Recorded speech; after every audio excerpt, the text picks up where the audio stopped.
name is Jasmine Sneros. This is the second time I'm doing this video because I accidentally pressed the wrong button, but yeah. Anyways, Flashmob, week 3. I did the finger gun Flashmob, the Slytherin line one, and the group hug one. But yeah. Anyways, I did those 3. It was really chaotic in a way. We were off time. We kind of messed up a lot. Groups that were supposed to start at 11 started till 11:30, and since we were all participating in each other's, everybody kind of started late. And since my group, which was the Finger Gun Flash Mob, ours was one of the last ones, by the time it got to ours, people were having to leave the class or they just got caught up in other stuff. They couldn't participate in ours, so people that had said they were going to be in our group to help us out kind of flaked on us, but it's alright because at the end of the day we got around 7 people, I guess. Not a lot, but better than 1 or 2. So yeah, I think we could have planned a lot better, but we didn't. So it's whatever's. We had fun doing it. We were random. We kind of just improvised since plan to have a big group, do it in front of the library, but we kind of got lazy. We didn't want to walk back up, so we just did it in front of the bookstore and with a lot less people right after class got let out. So yeah, a lot of people were watching.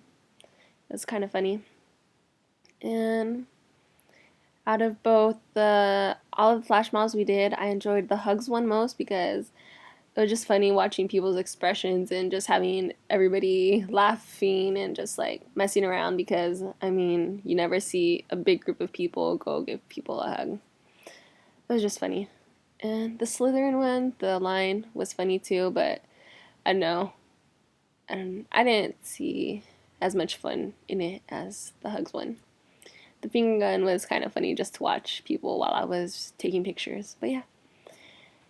Anyways, so I'm going to talk about flash mob artist Charlie Todd and performance artist Anna Mendieta. I think that's what her name is. But anyways, start with my flash mob artist, Charlie Todd. He formed the group Improv Everywhere in 2001 in New York City.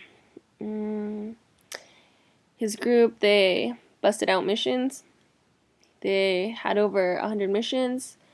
Their missions included things like the Best Buy, where people would walk in dressed in what seemed to be employee attire, which really I thought was funny because it threw the employees off. So, I don't know. Just was funny because who thinks of that? They also did the No Pants subway station ride in New York. They did stuff like synchronized swimming in public park fountains.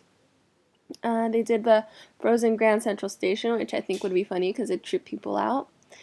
And because of all that, and of course because flash mobs are getting a lot of attention nowadays, he's a YouTube sensation. And I don't know, I think it's fascinating how people can come up with such ideas. It gives people an opportunity to be unique and out of the norm, like not live the same day like repeatedly, just do something random, spontaneous, have a out of the ordinary day, not just your normal routine. And it's a fun way to get attention. I don't know, attention's fun sometimes. Just have people stare at you like you're the craziest person on earth, but have other people look crazy with you.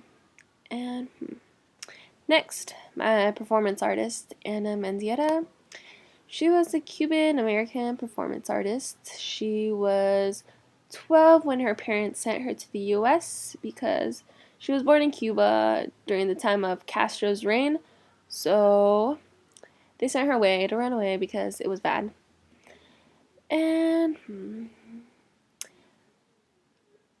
her themes included feminism, violence, life, death, place, and belonging. And let's see. I think her past influenced her art because she puts her past and her history into her work, because the violence under Castro's reign appears in her work through her themes, which were, like I said, feminism, violence, life, death, place and belonging, and obviously under Castro's reign, she suffered a lot. Wasn't things that we'd see nowadays, so she put that into her work. She focused on a spiritual and physical connection with the earth. In the 1970s, she created a silhouette series where she used her body to create silhouettes in nature like dirt, sand, grass, and creating silhouettes of fire and filming them burning, which I thought was kind of weird, but yeah. And it's deep, the way she tries to connect with nature. And it's a more quiet form of art, in my opinion, because it's more autobiographical.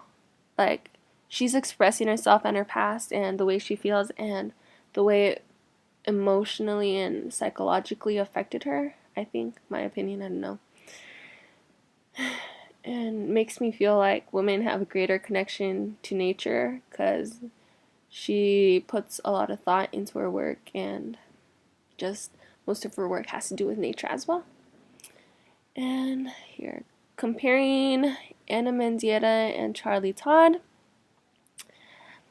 I think he's more open in his art and his work because he has public help him out. He takes volunteers. He doesn't really care. While she seems more about only herself because she's expressing herself, her feelings, not everybody else's. She doesn't, well, in my opinion, she doesn't care about what others think of her or her work, while the other guy is just out there, random, spontaneous. She's autobiographical, her history, her past, and sorry to say this, but in my opinion, his works don't have much of a point. They're just random, have fun things, which I like, but yeah, no point to it exactly. While her, she's expressing herself, which kind of has a point.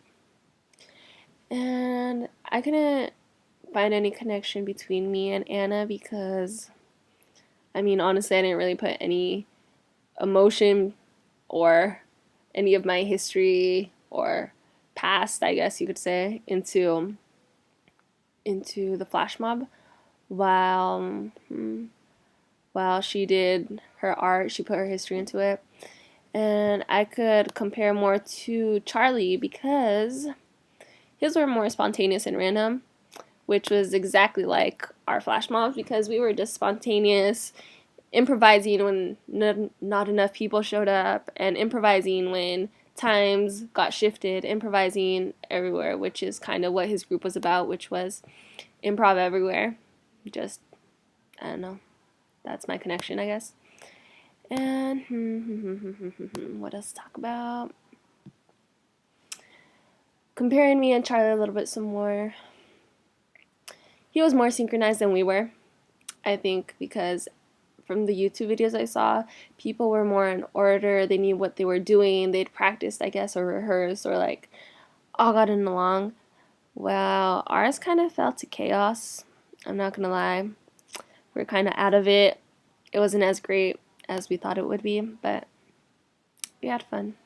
It was alright at the end of the day. I guess that's all I can say about Flashmob project number 3. It was interesting. It was fun. I gotta admit, I was laughing. Kind of because we looked kind of funny, random, stupid, I guess, but it was fun. Just getting attention from all those people looking at us like we were psycho, but yep, that's it. Flashmob project number 3. Jasmine Cisneros. Yep, bye.